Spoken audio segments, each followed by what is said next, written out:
This is the Keller Chronicles, cooked with your heart. Stories, lessons, and flavors from Chef Duane Keller, a chef who has spent 5 decades cooking for presidents, royalty, and people just like you. Welcome to the Keller Chronicles. Good morning. Good morning. How are you, Chef? Oh, I'm doing good. Made it through another Valentine's Day weekend. So did I. Marina, it's great to have you here. I want to say you're a upcoming star, but you've been around, the Ritz and many, different Marriott properties, and you have a great background. That's why we have you on the show. What we do is share our stories and best practices on how to help others. This Nexus platform is global, so everybody around the world that's interested in hospitality can just join with us and learn a little something. Awesome. Well, thank you so much for having me on, Chef. Definitely humbled by the opportunity to share my story and talk about the business that I love. Yeah, we can tell you love it. You're currently at the Dans des Arts, which funny story, when I came back from the World Expo in Vancouver, my buddy who was a chef said, "You got to come to Florida, you'll just blow up." And so I came back home from Vancouver to Hershey, where I grew up, and my dad asked me, he said, "Do you want to open a restaurant?" And I said, "No, not in Hershey. I'm going to Florida." So I went down to Florida, and I was actually at the Dans des Arts in the kitchen. And this Wow. is in, I guess 88. But the property is just gorgeous, and your role there, how many employees do you have in food and beverage? 238. So it's the largest department. We do about $28 million in food and beverage revenue, 7 outlets, about 36,000 square feet of meeting space. So a large property, but what's special about it, it is a historic property. It's a pink palace on the Gulf. Everybody knows the Dans des Arts. I'm certainly very humbled by the opportunity to be leading a food and beverage team here and work for Davidson Hospitality. Been here for about 2 years, went through the hurricane with the team. So it's been tumultuous couple of years, but certainly very humbling. That's a big property, lots of responsibility there. Can you tell us a little bit about how you got to this point in your career? Certainly. I'll start from the beginning. I actually always wanted to be a lawyer growing up, and then I realized I couldn't defense lawyer, to be specific. And then I realized I couldn't defend people that committed crimes or did something unethical. So the only department was still taking people in was the hospitality department in my hometown of Kaliningrad, Russia. And it was the first year graduating class of this program. So I kind of fell into it. On my 3rd year in school, I took a leap of faith and took on a J1 program. I came to the United States to learn more about hospitality, and I ended up in Maine in Acadia National Park in the most beautiful inn right on the harbor. That's probably where I kind of fell in love with hospitality, working in the most pristine area of Maine, serving the elite and being exposed to American Culinary Institute and different chefs and working with a lot of people from different countries. I started washing dishes, bussed, served, bartended, eventually ascended into leadership position. I spent about 7 years at that hotel. I actually moved to United States to work at the hotel. And then it became very cold there. Although I'm from Russia, I do not like cold. So after one winter in Maine, I've decided, off I go. We need to move south. So I came to Florida. I joined Salamander Resorts at Innisbrook and Palm Harbor. And I spent 14 years with Salamander, opening different properties, traveling across the country, incredible experience working for a smaller company, being able to create food and beverage program, SOPs, anything you can imagine. I was part of the team that did that, opening a 5-star hotel and being director of food and beverage there in Virginia was probably one of the crown jewels for me. At some point, I've decided I need to grow. As my mentor used to say, you could be a small fish in a small pond, a big fish in a small pond, a small fish in a big pond, and a big fish in a big pond. For you to grow, you need to experience larger brands. So I joined Marriott, spent about 5 years with them at the Vinoy and then at the Ritz-Carlton New Orleans, which was an amazing experience. The city itself exhibits what hospitality is. And then I joined my mentor from Salamander at Omni Charlotte before I came back to Florida. And now I've been here for about 2 years. I followed another mentor of mine, our general manager, Barbara Reedy, who is icon in our industry. I worked for her at the Vinoy the first time, and then she invited me to join her team here, and I couldn't have been more grateful to join her here because it's been an amazing experience. That's a great compliment, and that's kind of how it happens. Everybody just kind of works together and moves around, and you're on a team. Did you work with Chris Edwards at the Salamander? Yes, I did. I love Chef Chris. I still keep in touch with him. He's one of the chefs that inspired me in many ways. He's so talented. Yeah, he A small world. He helped us open Moon Bay at Gaylord National, and that's a great story. I'm known for seafood. I've been in Vancouver, California, Florida, and then the Chesapeake Bay for 2 decades. And I'm kind of known for seafood. And Chris was great. He was my exec sous, and we've got all kinds of fun stories with that. We did. Yeah, we did too. 1,000 covers a day, and he's a great guy. Being at the Dans des Arts, coming off of Valentine's Day weekend, and I say weekend because everybody got into that at some point.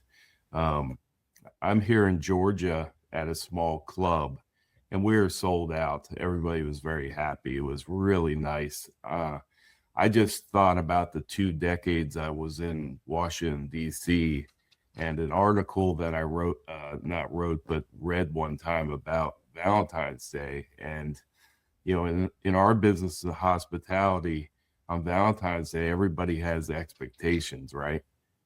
Absolutely. They're all different expectations. So it's really one of the most interesting nights of the year. Any To say the least. stories? Yeah.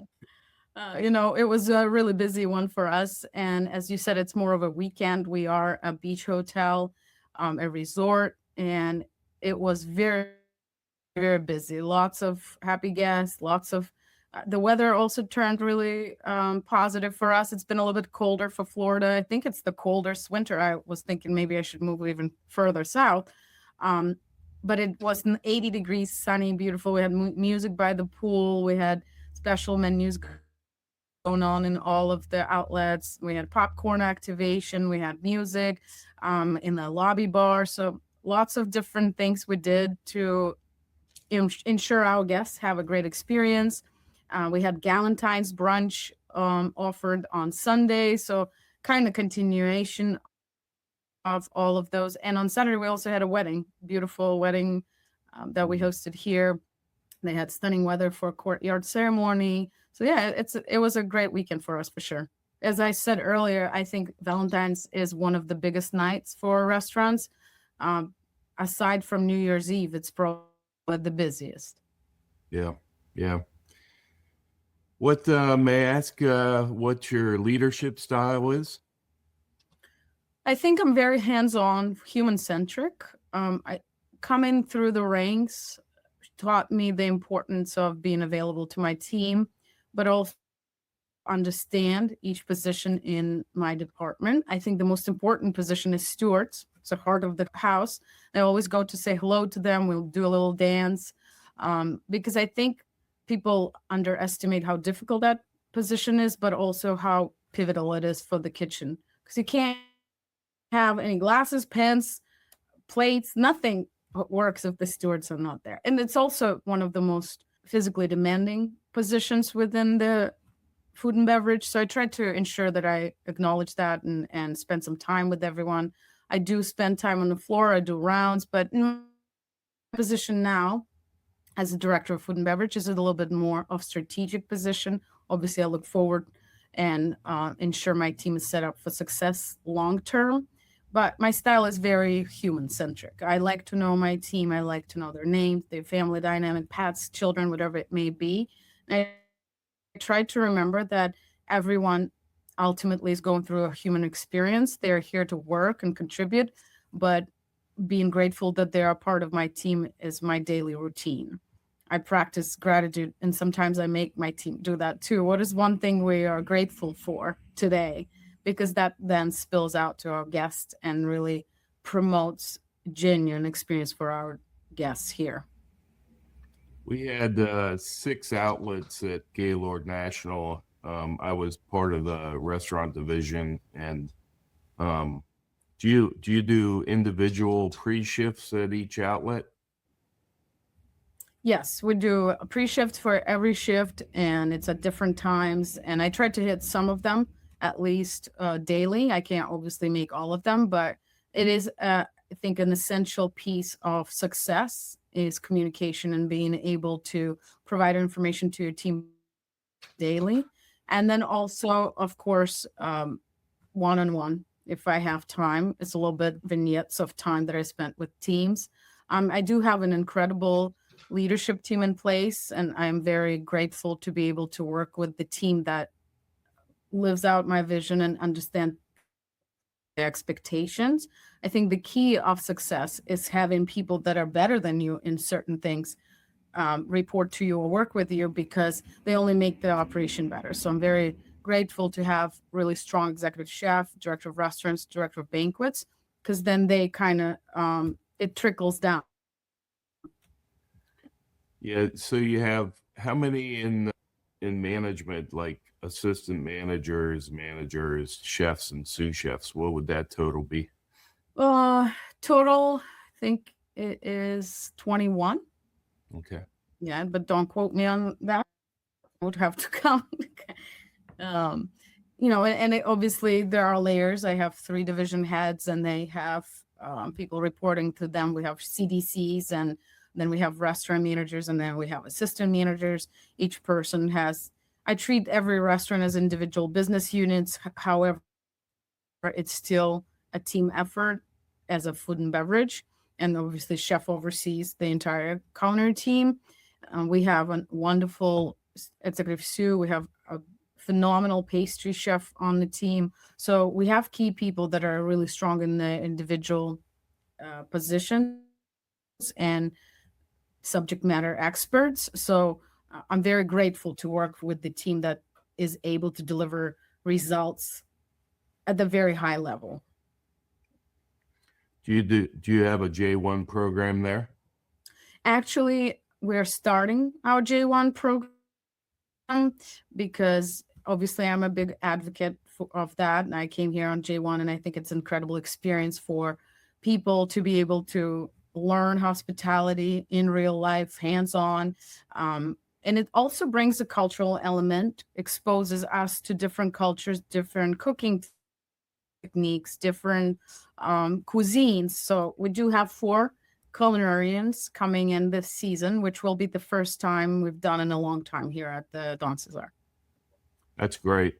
Yeah, we always had J1s, and they bartenders coming from Ireland and servers coming from Spain. I mean, they're just so excited to be here and be part. It's really good for the culture. I agree. I remember my first time as J1. It was such a cultural shock in many ways, but also it was so rewarding to meet other people, to learn the culture of US. But I worked with people from Jamaica, people from Britain, people from Spain, from other Eastern European countries, which normally I would never get exposure to.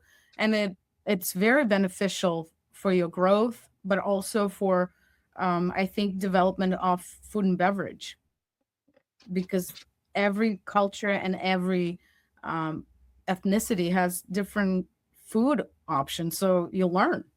Yeah, yeah, that's exactly what it is. You mentioned the Acadian, um, this is a long time ago. I worked with a chef from, I believe he was from there. His name was Mario Marcinkovich, and you never know. It's just such a I knew one small chef. world. It's small world, Yeah.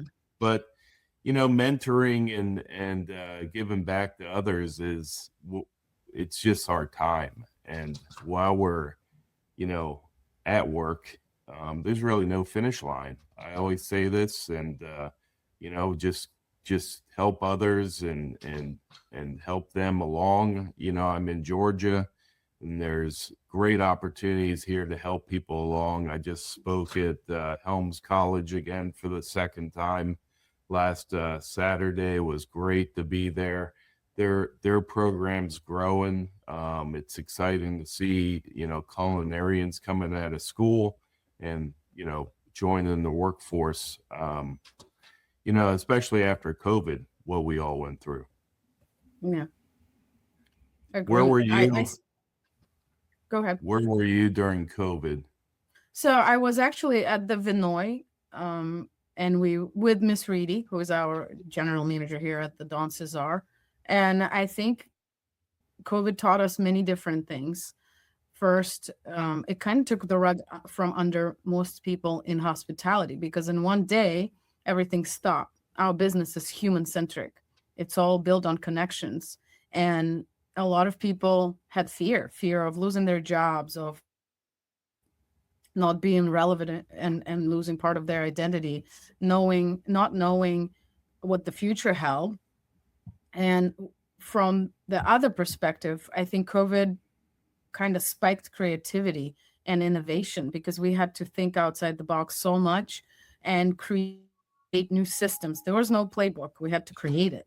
There was no guides or any sort of direction of what to do. So we had to really push ourselves and figure out, how do we sustain and how do we move forward. But I think it also brought us back to that human connection and being there for each other. Empathy, I think, became a center stage for our industry. And it was not an easy task for anyone. I'm sure, thinking back to COVID and what it did to everyone in every hotel. And, we worked with minimum staffing. There was no, again, guides or kind of goalposts. What are we doing? We don't know what it's going to be. A lot of unknowns. So coming together certainly became a really important piece, figuring out how to do things.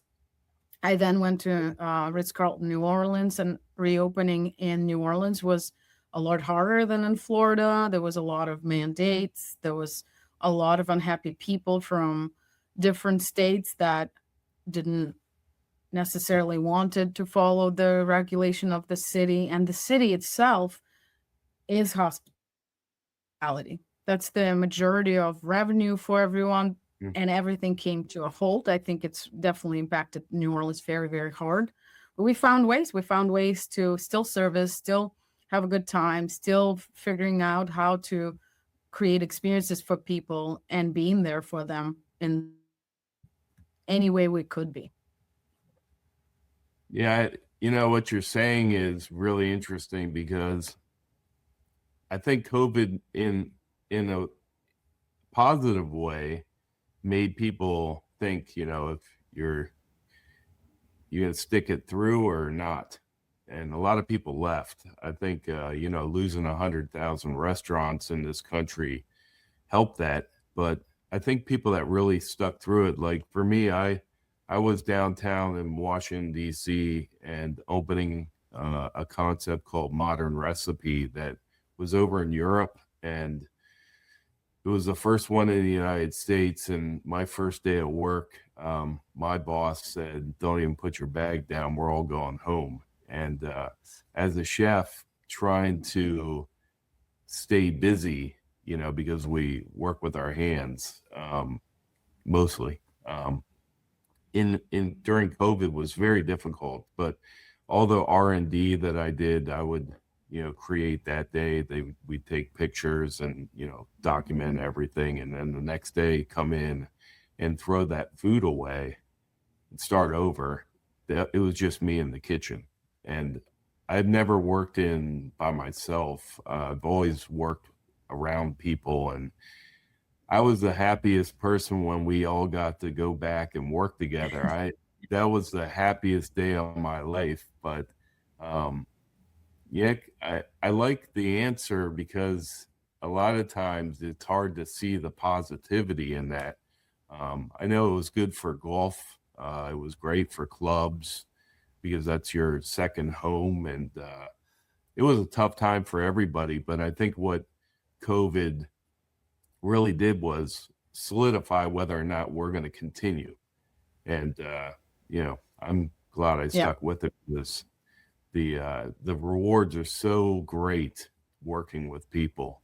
And you know, it's 5 decades for me right now. I just this year is five decades I've been working with people. Wow. And Long time. Yeah. Do you get to do any plate ups? I mean, when I was in hotels, the F&B would always come by, you know, before a big plate up, take off their jacket and give us a hand. Yes, I've done that in almost every hotel. Chef tries to kick me out all the time, but I'll do expo sometimes. I'll do, you know, touch tables. I certainly don't mingle into the kitchen as much because I do have a phenomenal chef here who is very strong and knows what he's doing. So he's like, just stay on the line if you want, go visit the tables. But it's part of the beauty of our industry. You get to do things with your people and then also see the results of that on the floor with people when they experience it. I definitely love to visit the weddings and all of the groups that we host here. It's where I get my energy is from interaction. I'm certainly an outgoing person. I would say perpetual optimist in many ways. But yeah, chef tries to keep me out usually. Yeah. We're pretty focused. You know, you mentioned the weddings. We haven't done a wedding at the club where I'm at now, but everything is new after 5 months. It's really, really great. But at this club up in Northern Virginia, Bellhaven, we did 1 or 2 weddings a week. And one time the groom posted on social media the next day how great the food was. And I had to just laugh because I'm like, shouldn't you be busy doing something else? You know what I mean? It's like, that's a nice compliment, but you're on your wedding, your honeymoon, right? You know, thank you. Maybe it made such an impact, chef. You know, I think that it's definitely awesome to see the fruits of your labor. And I think we have an ability to make such an impact in people's lives. We get to be there for their special day and be part of that. It could be someone's celebration of life or maybe christening or birthday. We get to do all of those things and be there as part of that energy. Of course, that also could be difficult because we are in the business of people, which requires a lot of your own heart poured into it. But it's certainly rewarding to hear and see the fruits of your labor and know that you made a positive impact on someone. Yeah, that's what we do, create experiences, mostly all good. I don't know if I can think mostly. of any, I don't know if I can think of any real bad experiences, even just internally or externally. It's got a lot of practice. Yeah. I would say I've had some small things that have happened, but it wasn't, you know, detrimental. One of the big ones, I remember we were opening a new restaurant, and we had this Queen Mary of Villeroy and Buck, all shrink wrapped, and it was moved by stewarding. But then when they brought the Queen Mary from banquet area into the building where the box truck pulled in, the whole Queen Mary fell, and thousands of dollars of Villeroy and Buck gone, and we had to open. So I had to pivot. Of course, it was for a person that obviously made that mistake, it was a devastating mistake, but also for a restaurant, we had to figure out, what are we going to plate on now? We're expecting 400 people coming in. It was an interesting thing to pivot with and find ways to still deliver results, and then figure out how we're going to buy all of that, because it's not cheap. That's a big one. That makes you think, and all these things. It's good to have a plan B. For sure. I opened Gaylord National, and we had 50 sous chefs and managers in the restaurant division, which we had 6 restaurants. We did about 110 million that year. I was asked to go on television and spread the cheer. And I think this is when I first, looked at the internet. It was like 2008. But I did a search for Gaylord National and had about 50 pages of negativity. Because when we opened Gaylord National, a buddy of mine asked me, well, what was there before? And I said, just a field. And he said, oh, okay. But these little baby mice got into the building. It's like wintertime when they're building it. They got into the building. We're all busy doing what we got to be doing. That was a problem. And then we had 1,500 rooms, but it was booked. So they went ahead and added 500 more rooms. So it was 2,000 rooms.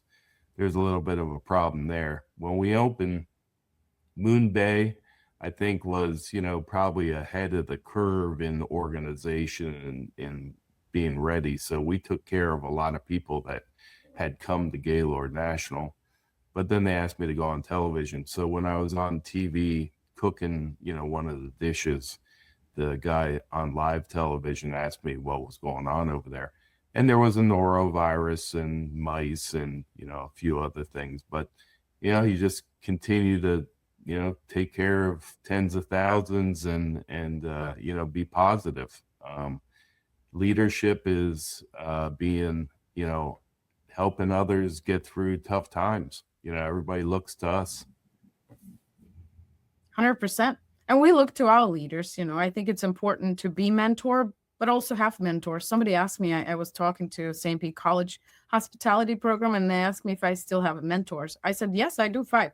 And it's 5 different people that I call for different things, because even as a senior leader, I still sometimes need guidance. And again, our GM, Miss Reedy, she has been my mentor for the past 7 years. So it's wonderful to be here with her and work under her, because I know she knows what I'm capable of, but also I can always ask her without any judgment.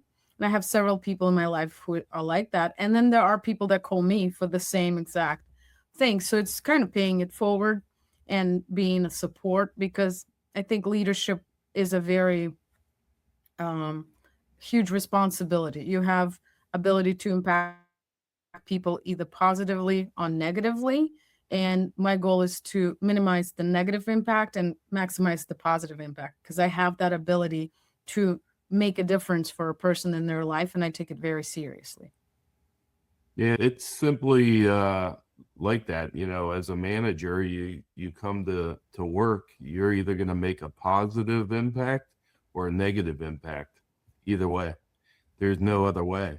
You Nope. can't come to work and just hide or just let the time go by.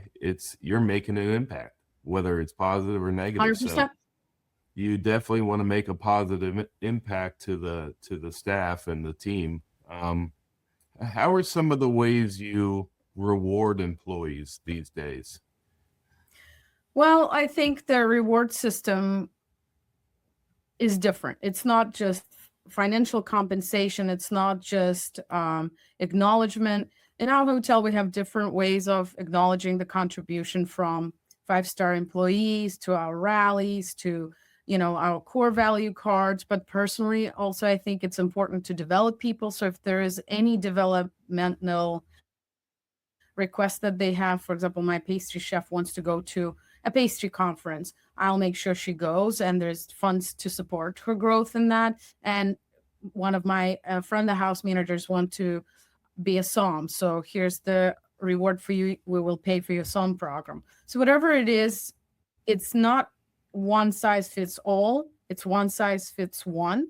So it's really individualized for me, especially because, again, I have to make sure my senior leaders are really dialed in and focused, and I'm here for them, and they do that for their people, because I can't obviously acknowledge and reward 253 people, but I can't do it through my people.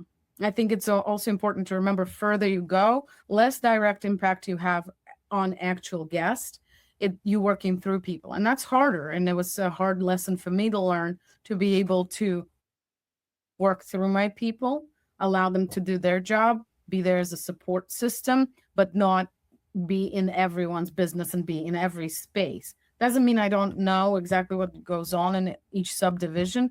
Just means I don't have the capacity to manage individuals under me, besides a couple of layers down.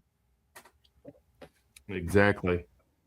So this podcast is really just to help others, and this is a great platform. Tim does a great job in producing it, and we're just getting started, and it's been a lot of fun. I think the main purpose is giving back, and with that, could you share some of the best practices that you have that you've used, all along? Absolutely. I think that there are several. As I said, I'm pretty optimistic, and practicing gratitude, really important.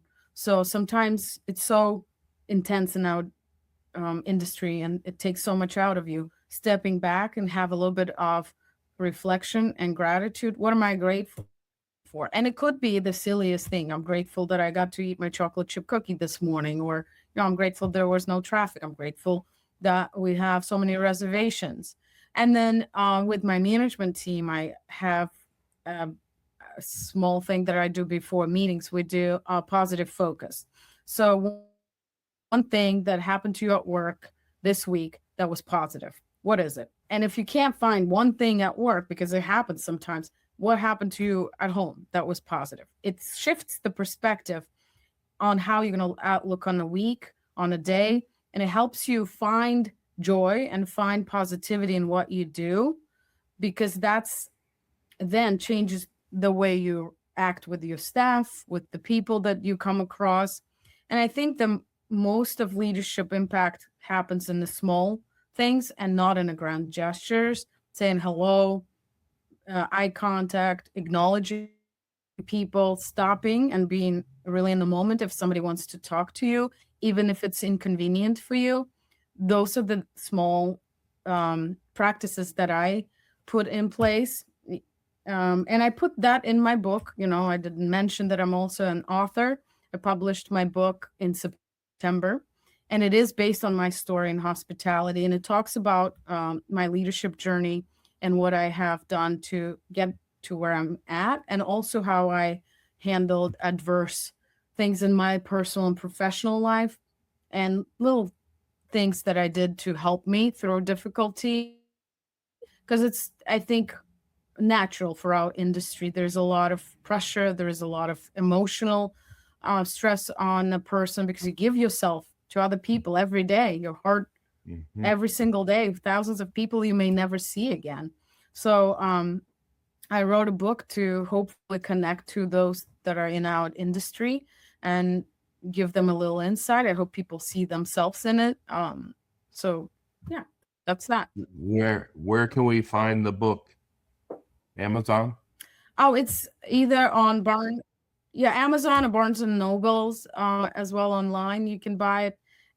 It is a little bit philosophical and a bit deep. I am Russian, so it's, I told my mom, oh, I wrote a book, and she said, you've never written anything in your life. I said, well, I decided to write a book in Dostoevsky style. Mind you, I said style. I didn't by any means compared myself to the great Dostoevsky. She told me he'd probably turned into his grave just by me saying that. So that's a little story about my Russian mom. Yeah.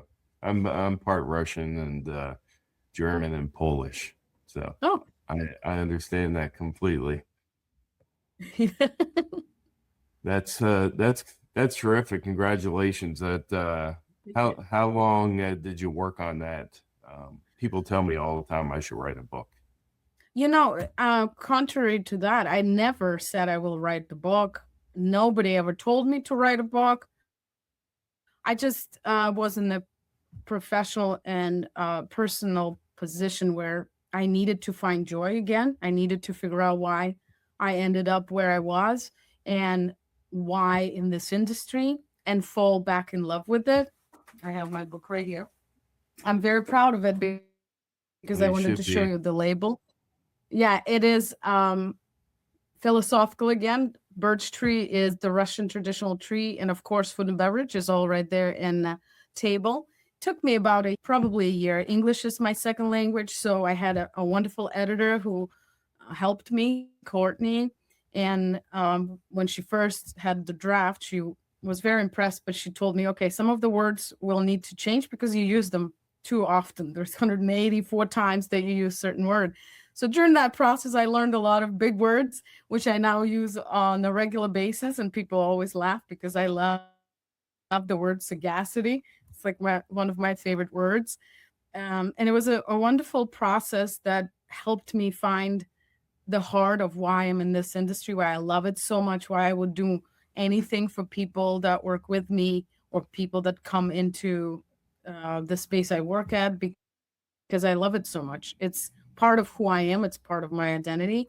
So writing this book and putting it on paper, I was hoping that it would connect with a lot of people like yourself who's gone through openings and, COVID and transitions of all different things, because it takes a toll on you. And how do you find joy and continuous drive to still love it and still do your best every day? Yeah, just Valentine's Day is it's just something special. Up in DC, it was very, very busy. I was always in restaurants that were loved, and we've never had a problem being booked. But being a chef in a club where the members are new to me and this area is new to me, and I can go in and write a menu and people rave and everybody's happy. And it was just, I walk away from that just saying, I'm only halfway there. I really feel like the history that, that I've gone through in the business, that I'm prepared, but I'm only halfway there because I still learn as I go along. Every day. It really touches your heart, wherever you go, there you are. And hospitality is really just treating others, like you would want to be treated, 100%.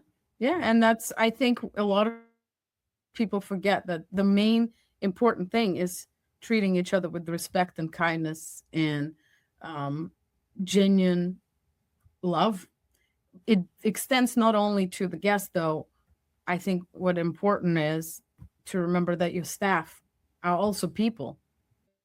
They'll have lives outside and they count on this to be their income, but they want to come and work in a great environment. And it starts from leadership. Leadership defines the culture of the environment. Leadership is what makes it or breaks it for people, right? People don't quit jobs, they quit bosses, as somebody told me once.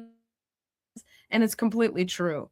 And I've worked, this is my 14th hotel. I've worked in many different environments with a lot of great people, but I also learned what not to do in some of those environments because it defines how the culture of the hotel or restaurant exists by the people in charge. So I take it again as a great responsibility to lead the team.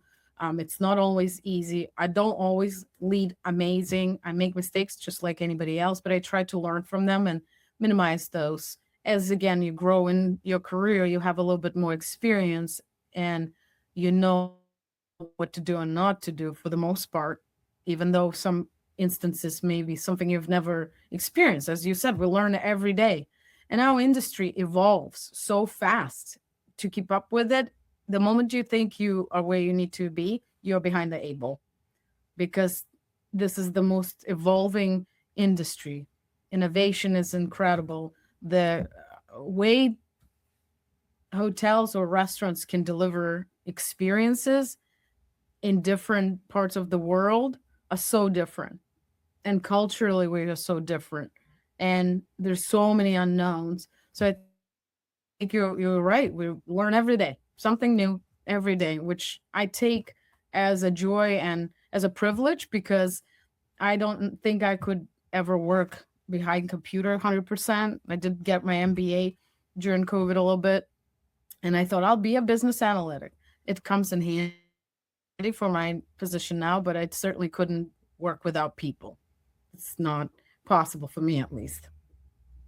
Yeah, when you're talking about guests, I always say we got internal guests, or our staff, each other, and then we got our external guests, which are paying, or why we're there. We're there for both internal and external guests. I stayed at the Ritz-Carlton down in Puerto Rico one time, and the general manager, I think it was the GM, came by, asked how everything was, and I said, well, if you really want to know, just stop by tomorrow. I'll be having brunch, and bring a pencil.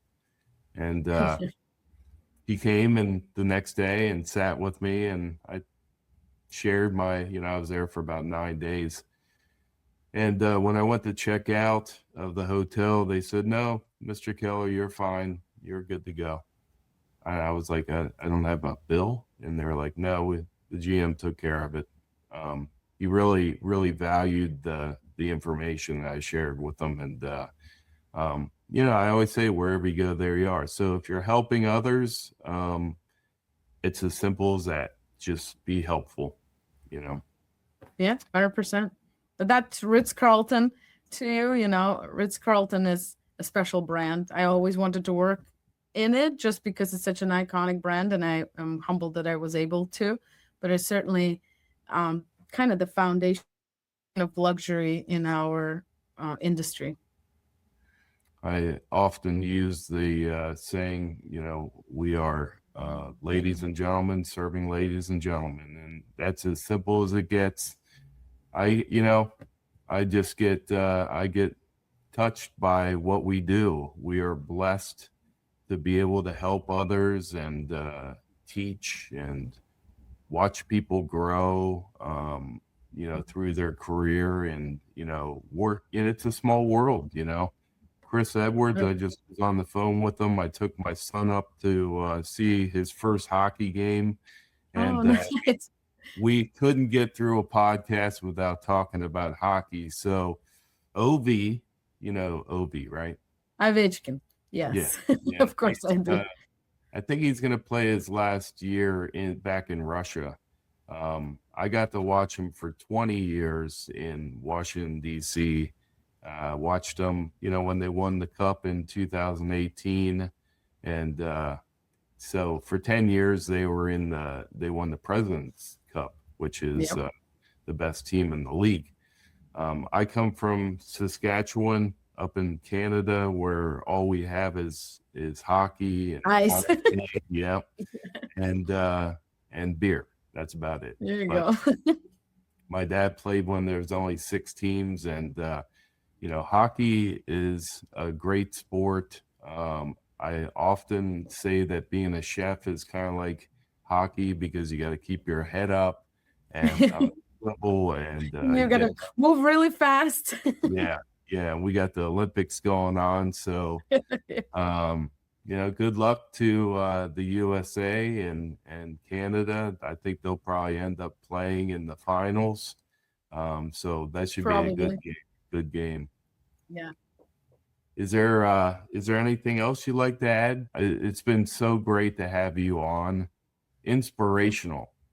This is Thank you you. have a great story of just hospitality. It just there's no finish line. You will continue to do well. Thank you for being here, and would love to have you back again. I appreciate that, chef, so much. Funny that we know Chris Edwards, both of us. Wonderful chef. I certainly humbled by the opportunity to be part of this platform and share my story and have a great conversation with you. Anything you need, please let me know. Again, for all the future leaders and people that are aspire to be in our industry, I hope that you know that it's rewarding, it's wonderful, it's so much love all around, but it's also really hard, and it requires a lot of perseverance and hard work and muscling through sometimes, to your own detriment, but it's rewarding, and you either love it or you don't. So hopefully we have some really great future leaders joining us. Thank you, chef. Thank you. Don't give up ever, and just believe in yourself, and you put one foot in front of the other, and you never know where you're going to end up. Thank you for being here. Loved it. Thank you for being part of the Keller Chronicles, Cook with Your Heart. Join us in the Hospitality Nexus to keep the conversation going. And until next time, remember, every meal is a chance to share love, and every day is a chance to make a difference.